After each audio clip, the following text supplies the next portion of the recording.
میں نے کچھ لوگوں کو نا پکا، میرے پیارے ہیں، محبت ہے مجھے، تو میں چونکہ آپ میری کلاس ہیں، میں مشاہداتی اور تجرباتی باتیں بھی کر لیتا ہوں، اسی کی روشنی میں کئی دفعہ گفتگو بھی تیار کرتا ہوں۔ کچھ لوگوں نے نا پکا ذہن بنا لیا یہ کہنے کا کہ ہاتھ بڑا تنگ ہے، پکا، آپ جس وقت پوچھ لیں ان کا ہاتھ اور بڑا ہی زیادہ تنگ ہے۔ آپ یقین کریں، بہن کا جو خامند ہے وہ کہہ رہا ہے جا حصہ لے کے آ، تیرے بھائیوں کی کمائی تو نہیں، تیرے ابا کی ہے، لے کے آ۔ وہ بیچاری اس کی منتیں کر رہی ہے، کہتی ہے اگر جاؤں گی نا تو وہ کہیں گے حصہ لے جا، آج کے بعد ہمارے گھر نہ آنا، میرا دروازہ نہ بند کرو، مہربانی کرو۔ اور بھائی سے بات کرتی ہے تو کہتا ہے ہاتھ ہی بڑا تنگ ہے، جب ٹھیک ہوگا تو دے دوں گا۔ نہ کریں یہ ظلم۔ ہمارے اپنے تڑپتے رہتے ہیں اور ہماری دولتیں اندر پڑی رہتی ہیں، ہمارے اپنے چھوٹی چھوٹی ضروریات کے لیے پریشان ہوتے ہیں، لیکن ہم بڑے بڑے بہانے ہیں ہمارے پاس، کہتے ہیں یہ نکما ہے، یہ نکٹو ہے، یہ کام نہیں کرتا، اس میں فلانا ہے، بے فلانا ہے، بلیادہ میں نے نہیں ساتھ چلنا۔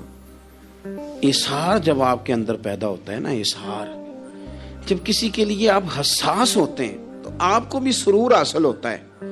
نہ کریں یہ کام کہ آپ کو اللہ نے وسعت دی اور ہر وقت آپ ہاتھ تانگ ہونے کا رونا رو رہے ہیں، ہر وقت آپ یہ کہہ رہے ہیں میں بڑی آزمائش میں ہوں، جب خدا نے آپ پہ نہیں ڈالی تو اتنے جھوٹ بولنا صرف اس لیے کہ میرے پیسے بچ جائیں، صرف اس لیے کہانی سنانا کہ حالات میرے بڑے خراب ہیں کہ کوئی بندہ میرے سے کوئی تھوڑا بہت قرض نہ مانگ لے۔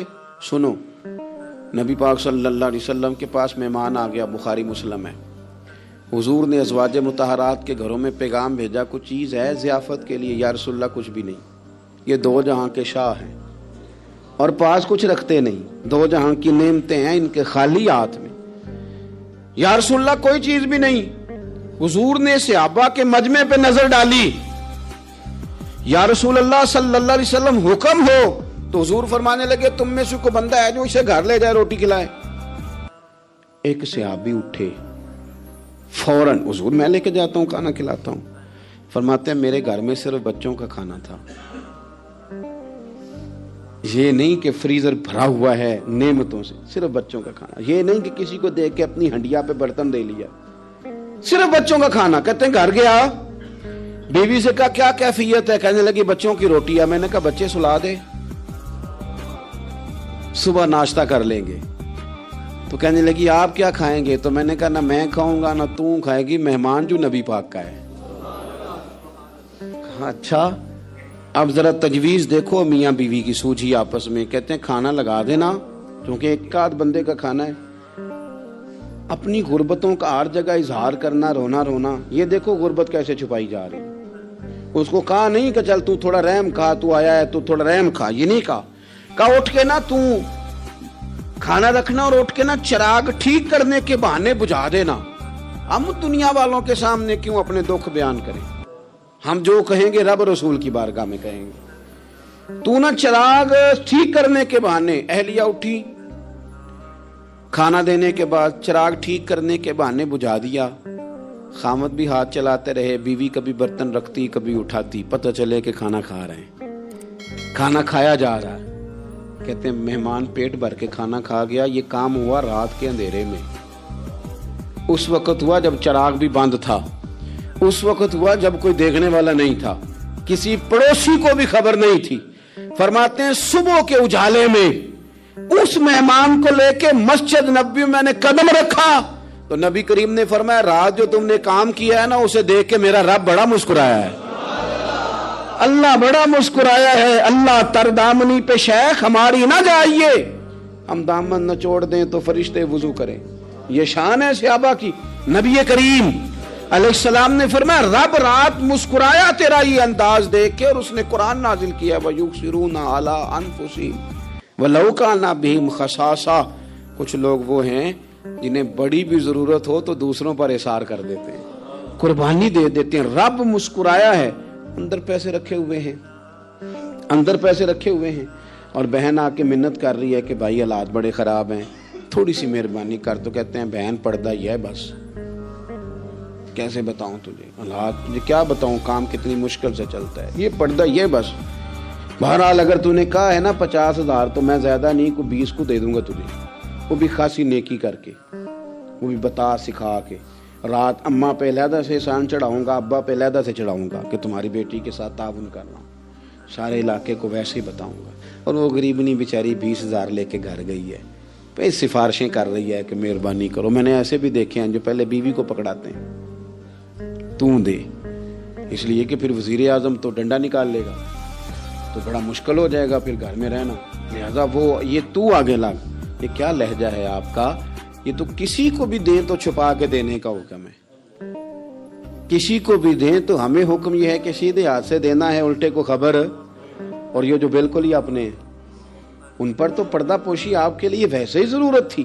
میرے عزیز, رب مسکراتا ہے. میرے نبی پاک علیہ السلام نے یہ اعمال ہمیں بتائے جن پر اللہ مسکراتا ہے, خوش ہوتا ہے. اور بعض لوگوں کو حضور نے نامینیٹ کیا. حضرت سعد بن معاذ رضی اللہ تعالیٰ عنہ عظیم صحابی تھے. یہ وہ خوبصورت صحابی ہیں جن کے جنازے کو کندھا میرے نبی پاک نے عطا فرمایا. حضور نے کندھا عطا فرمایا. کمال ہو گئی. نرخ بازار محبت کا انوکھا ہی ہو گیا. خود خریداروں میں شامل آ کے مولا ہو گیا. حضور نے کندھا دیا. حضرت سعد بن معاذ رضی اللہ تعالیٰ عنہ کا جب جنازہ اٹھا, ان کی والدہ رو پڑی, بڑے درد سے روئی. ماں تھی نا, ان کی آواز جب حضور تک گئی تو نبی پاک نے فرمایا آنسوؤں کو روک لے, آواز کو کم کر لے. تیرے بیٹے کی تو جب روح پرواز ہوئی ہے تو رب مسکرایا ہے. جس کے آنے پہ رب راضی ہو مسکرا دے جو اس کی شان کے لائق ہے. یہ تو وہ لوگ ہیں کہ جن کے جانے پر نا رب, وہ کسی نے کہا تھا کہ میرے مرنے پہ ہر سو شور مچ جائے گا, دیکھو گے میرے مرنے پہ ہر سو شور, تمہیں پتہ چل جائے گا جب ہم جائیں گے. میرے مرنے پہ ہر سو شور مچ جائے گا, دیکھو گے. اور کہنے الوداع سرکار خود تشریف لائیں گے. اور درویش کہنے لگے بعد مرندے مکھڑا میرا ہو جاوے جے تازہ, پھر سمجھ لینا محبوب میرے نے آن پڑے ہے جنازہ. اور عاشق کا جنازہ ہے, ذرا دھوم سے نکلے اور محبوب کی گلیوں سے ذرا گھوم کے نکلے. فرمایا کہ ان کے تو جانے پہ رب کریم. اور حضور نے ایک دعا بھی دی. حضرت ابو طلحہ, حضرت طلحہ رضی اللہ تعالیٰ عنہ صحابی تھے, ان کا وصال ہو گیا تو حضور نے دعا بھی دی. فرمایا یا اللہ جب میرا طلحہ آئے نا تو اس سے مسکرا کے بات کرنا, یہ تجھ سے مسکرا کے بات کرے جو تیری شان کے لائق ہے. تو اللہ تعالیٰ غائب درجے راضی ہوتا ہے. ایک دفعہ پھر بات دہراتا ہوں, جو میدان میں ڈٹ کے شہید ہو رب اسے دیکھ کے مسکراتا ہے جو اس کی شان کے لائق. جو توبہ صحیح کریں, سچی کریں, رب انہیں دیکھ کے مسکراتا ہے جو اس کی شان کے لائق ہے. جو نماز کے لیے صفیں بنائے رب انہیں دیکھ کے مسکراتا ہے. جو جہاد کے لیے صفیں بنائے رب دیکھ کے مسکراتا ہے.